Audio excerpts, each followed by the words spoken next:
이코노미톡 시작을 하겠습니다. 작년 부진을 털어내고 올해 상반기는 우리 증시가 잘 달릴 수 있을까요? 일단 잘 달릴 수 있다라는 긍정적인 분석은 나오는데 조금 더 파헤쳐보는 시간이 필요할 것 같습니다. 오늘 이 시간은요, 김중원 현대차증권 상무와 함께 분석해드리도록 하겠습니다. 상무님 어서 오십시오. 네, 안녕하세요. 네, 상무님 오시기를 좀 기다렸습니다. 그런가요? 왜냐하면 지금 네. 작년은 엄청 안 좋았잖아요. 그렇죠. 근데 올해 상반기 부진을 잘 뚫치면서 네. 어떻게 보면은 좀 쌩쌩 달리고 있는 듯한 느낌이 좀 들어서 네. 초반은 어떻게 보시는지 굉장히 궁금했거든요. 네, 지금 네. 이 시점이 그래서 저도 굉장히 중요하게 좀 말씀을 드려야겠다라고 하는 찰나에 딱 온 것 같고요. 그래서 예. 지금이 상당히 굉장히 중요합니다. 그래서 한국 증시 작년에 미국 뉴욕 S&P나 나스닥 같은 경우에 30% 가까이 올랐는데 우리가 오른 거는 불구하고 10% 가까이 코스닥 같은 경우는 20% 넘게 빠졌으니까 아주 상대적 발탈감이 어느 해보다 높았는데 예.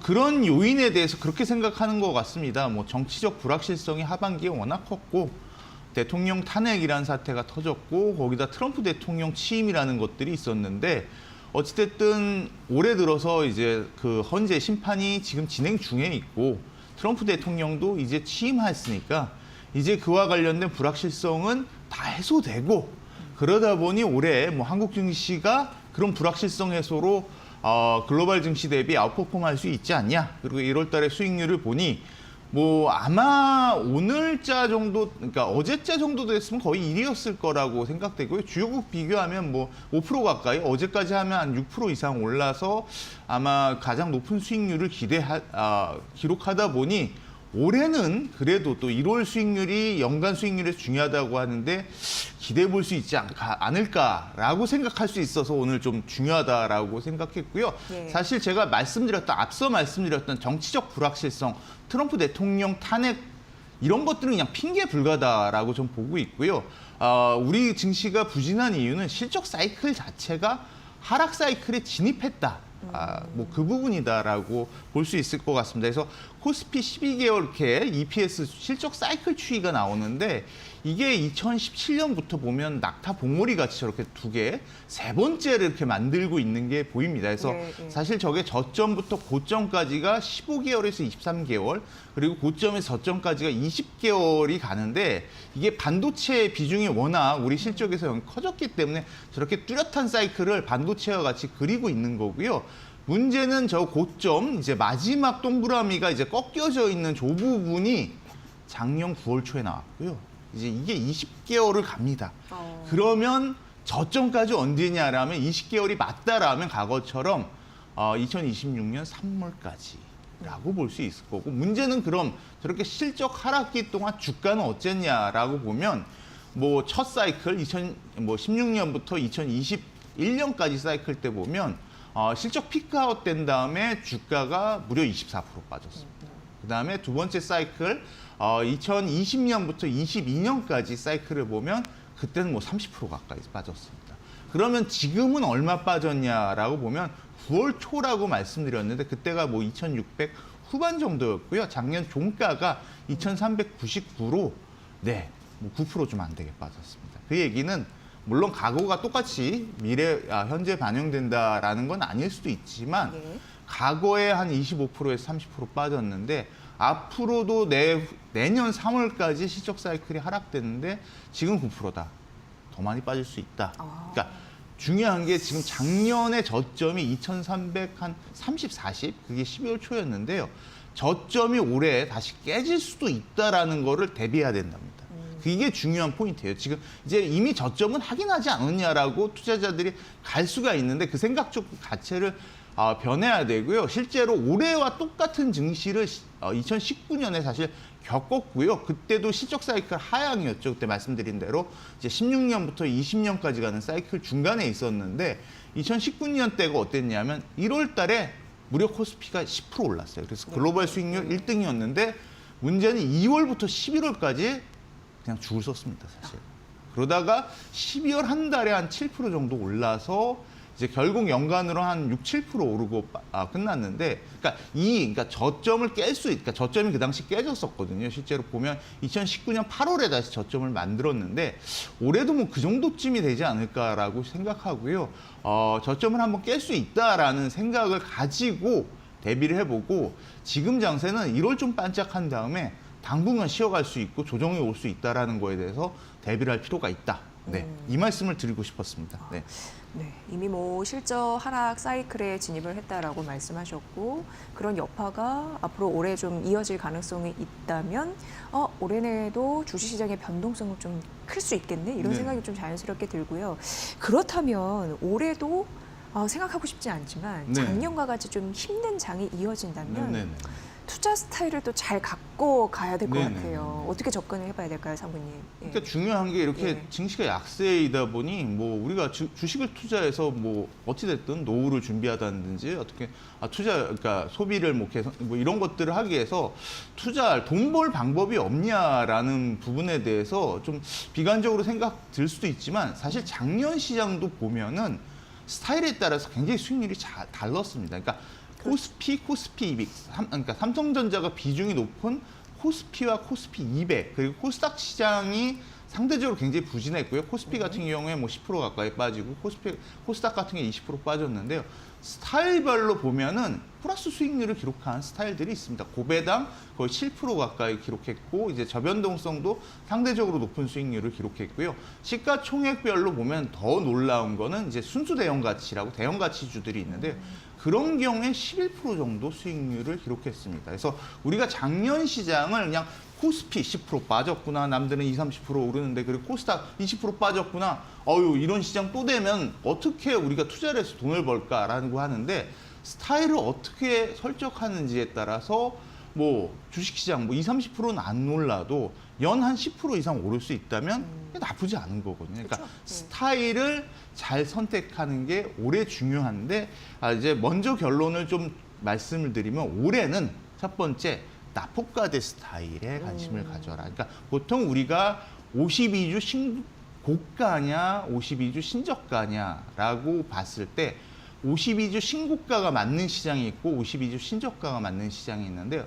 올해는 52주 신저가 나는 종목들에 대해서 계속 관심을 가져라. 여전히 이렇게 가격이 중요하겠네요. 네, 그러니까 하락 사이클이다 보니까 오히려 많이 빠진 게 중요하지 이제 모멘텀을 가지고 올라가기는 어렵다라는 거고 두 번째는 이제 저변동성. 이렇게 증시가 굉장히 변동성이 굉장히 커진다면 증시 변동성 자체가 낮은 애들이 우리나라 증시에서 보면 장기적으로 코스피 대비 굉장히 아웃퍼폼을 했습니다. 저변동성, 로볼이라고 불리는 ETF들도 있는데요. 그런 애들의 관심을 가지고 그리고 상반기 정도, 길게는 좀 3분기 정도까지는 대형 가치주에 관심을 가지는 게 좋을 것 같다라고 말씀드릴 것 같고 또 안 좋은 쪽도 얘기해야 되는데 특히 올해는 중소형주는 보지 말아라. 그러니까 대형주 대비 중소형주는 보지 말고 작년에 이제 배당주가 굉장히 좋다라고 했는데 배당주의 투자 매력도 올해는 작년 대비 약화되기 때문에 배당주도 좀 작년 같지 않을 수 있다라고 볼 수 있을 것 같습니다. 네. 사모님 말씀 들어보니까 올해는 그 가치주와 성장주 중에 네. 가치주 그런데 네. 사이즈 좀 큰 대형 네네. 가치주를 봐야 되는 것 같은데 그 이유를 조금 더 구체적으로 잡아주시면 좋을 것 같습니다. 그렇죠. 일단은 네. 이제 스타일을 정해놓고 올해 그러면 가치를 보겠다. 이걸 정해놓고 네. 접근하는 게 네. 굉장히 편하거든요. 네. 그 안에서 이제 포트폴리오를 구성하는 게 좋은데 좀 성장 대비 그럼 왜 올해는 가치냐라고 하면 가치주 사이클, 그러니까 성장주 대비 가치주 상대 지수라고 그래서 가치주 수익률에서 성장주 수익률을 뺀 이 수익률을 뭐 2000년부터 장기적으로 그려보면 우리나라 시장에서 가치와 성장 어떤 게 좋은지를 결정하는 요인은 두 가지 정도다라고 볼 수 있을 것 같고요. 첫 번째는 이제 대부분 많이 알고 있는 금리. 그러니까 성장주 같은 경우에 듀레이션이 길다 보니까 금리가 내려가는 국면이 좋다. 그래서 사실 올해 이런 부분들은 성장주의 우호적인 부분이라고 볼 수 있는데 또 하나 굉장히 중요한 부분이 있고 이 부분에 대해서는 시장에서 그렇게 얘기 안 하는데 가치 성장 상대 밸류에이션이라는 게 굉장히 중요합니다. 그러니까 가치 성장이 정해진 이유는 다른 게 아니라 밸류에이션 차이거든요. 그러니까 네, 네. 분류를 하면 언제나 가치와 성장이 나오는데 실제로 진정한 가치냐 이런 거죠. 그러니까 예를 들어 설명하면 가치주의 평균 PR이 10배다. 그리고 성장주의 평균 PR이 12배다. 이러면 이거 가치주 아니에요. 거의 별 차이가 없잖아요. 그러니까 분류를 하다 보니 10배짜리가 들어간 거고 낮다라고 하니. 그렇지만 이제 가치주의 PR이 5배고 성장주가 20배다. 예. 이러면 진짜 싸기 때문에 투자할 수 있다라고 볼 수 있어서 실제로 과거에 말씀드린 대로 가치주 상대 수익률, 그러니까 성장주 대비 얼마나 아웃퍼폼했는지를 이 가치주의 상대 PER 추이로 보면은 잘 설명이 되는데요. 그러니까 평균적으로 가치주의 PER이 한 34% 정도 성장주보다 싸면은 가치주가 보통 그 부분에서 아웃퍼폼을 했습니다. 근데 그 이하면 이제 의미가 가치주가 아니기 때문에 네. 가치주가 아웃퍼폼을 못했다라고 보여지고요. 그럼 중요한 게 올해는 지금 PER 갭이 얼마나 되냐라고 했는데 평균이 이제 34%라고 말씀드렸는데 지금은 거의 한 45%, 그러니까 평균 대비 훨씬 크게 가치주가 성장주 대비 싸다. 그렇기 때문에 지금 현상에서는 이제 가치주가 성장주 대비 아웃퍼폼할 수 있을 거로 보여지고요. 반면에 이제 금리 인하들이 올해는 좀 본격적으로 할 수 있을 것 같고요. 어찌됐든 내수 부진 이런 것들이 있기 때문에 그런 관계로 본다면 성장주가 올해도 기회는 있을 것 같은데 그게 이제 실적 사이클이 제가 말씀드릴 때 내년 이제 3월에 이제 저점을 찍는다라고 했기 때문에 그런 걸로 본다면 이제 4분기 정도는 성장주에 대해서 관심을 가질 필요가 있다. 그러니까 지금 나와 있는 차트가 금리와 가치주 상대 지수를 이렇게 비교한 그래프예요. 그래서 네. 금리가 중요하고 다음 그래프 좀 보여주면 실제로 PER 밸류에이션에 따라서 지금 보시면 이제 중간에 선이 이제 평균 34%고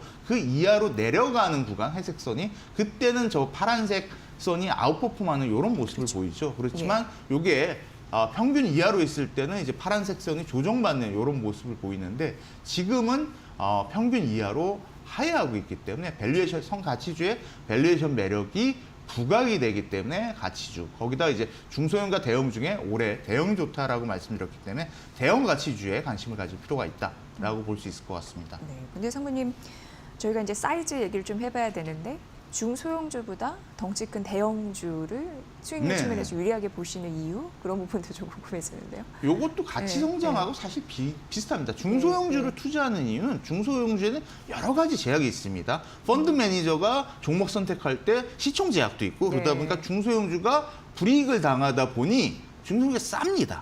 이러기 때문에 장기적으로 중소형주가 싸기 때문에 장기 투자하면 아웃퍼폼 한다라는 건데 우리나라는 재미있게 중소형주가 대형주들이 비싸요. 그러니까 대형주 평균 PR이 10배면 얘네들은 12배. 지금 현재 상황이 그렇습니다. 10% 이상 비싼 상황입니다. 그럴 때는 보시면 여기서도 상대 PR이 중소형주가 비쌀 때, 그 쌀 때 어떻게 되는지 연도별로 끊어보면 중소형주가 싸면은 확실히 아웃퍼폼을 합니다. 그래서 상대 PR이 회색선이 이제 밑으로 내려가 있으면 이제 파란색이 올라가는 이런 모습들이 나오죠. 그렇지만 대체로 비쌌다라는 거고요.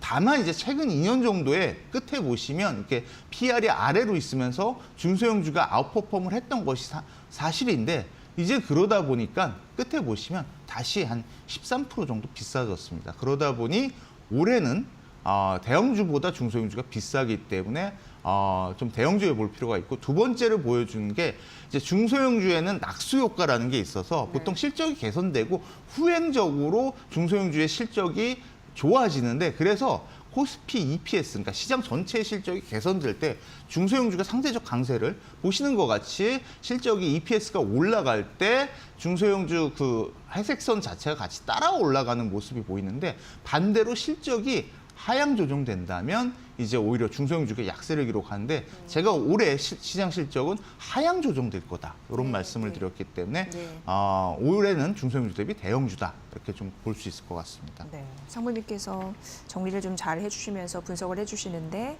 올해의 스타일 전략은 낙폭과 대 저변동성 대형 가치주 이렇게 앞에서 말씀해 주셨잖아요.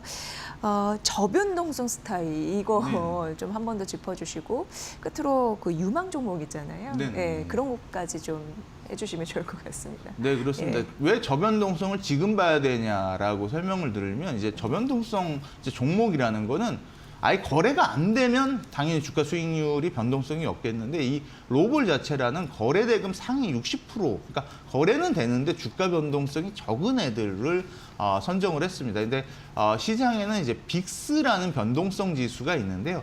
시장의 변동성이 커질 때 저변동성 지수가 어떻게 되는지 제가 이제 차트를 준비해서 이렇게 준비했었는데 그걸 같이 보시면 보통 그러니까 빅스가 올라갈 때 저변동성 지수가 보시는 것 같이 저변동성 상대 지수가 코스피 대비 얼마나 아웃퍼폼을 했냐라는 그건데 회색선을 보면 이제 빅스 파란색이 올라갈 때 보면 이제 아웃퍼폼하는 이런 모습이 나옵니다. 그리고 최근에 이제 작년 하반기 같은 경우에 우리 주식시장에 여러 가지 이벤트가 있으면서 변동성이 크게 확대됐고 올해 같은 경우에 실적 하향에 따라서 계속해서 트럼프 취임 그런 것들에서 변동성이 확대될 가능성이 높기 때문에 변동성이 높을 때 이렇게 저변동성을 보는 게 중요하다라고 좀 말씀드릴 수 있을 것 같고요. 네. 그래서 올해 그러니까 저변동성 지수를 봐야 된다라고 할 수 있고 이렇게 저변동성이라고 얘기하면 사실 종목을 잘 알기가 어려워서 대형 가치하고 저변동성의 시가총액 대표 종목들을 좀 가져와 봤습니다. 그래서 대형 가치 같은 경우에 우리가 좀 많이 알고 있습니다. 뭐 자동차 관련주들이 있고 금융주들이 많이 포함되어 있는 그런 종목들이다 이렇게 좀 볼 수 있을 것 같고요. 이제 반면에 이제 가치주는 뭐 대충 우리가 알고 있기 때문에 하는데 즉 그러면 저변동성 종목은 어떤 거냐라고 하면 이제 가장 거기서 큰 게 이제 삼성바이오로직스 네. 뭐 이렇게 있고요. 그 외에 삼성전자 외에 삼성그룹주들이 다 포함되어 있습니다. 삼성물산, 예. 삼성화재 이런 것들이 다 포함되어 있고 실제로 재밌는 게 작년에 전자 빼고 수익률이 다 좋았습니다. 특히 저기 보시면 삼성바이오로직스는 작년에 거의 전자 빠진 만큼 올랐어요. 20%. 네. 그래서 이런 종목들 그 외에 이제 자동차와 금융이 일부 좀 들어가 있다라는 부분에서 이런 종목들로 구성돼 있고 올해 같은 경우에 말씀드린 대로 납부과대, 저변동성 그리고 대형 가치에 관심을 가질 필요가 있다라고 말씀드리고 이제 납부과대 같은 경우에 그때그때 이제 달라지니까 이제 계속해서 연중으로는 좀 52주 신저가 나오는 종목들에 관심을 가지면서 접근하면 상대적으로 괜찮은 수익률을 기록할 수 있는 한 해가 되지 않을까라고 좀 기대해 보겠습니다. 네. 삼바도 긍정적인 소식 때문에 예, 오늘 4% 오르는데 여러분 2부 전략 잘 참고해 보시면 될 것 같습니다. 자, 오늘 김중원 현대차증권 상물 분석으로 들으셨습니다. 잘 들었습니다.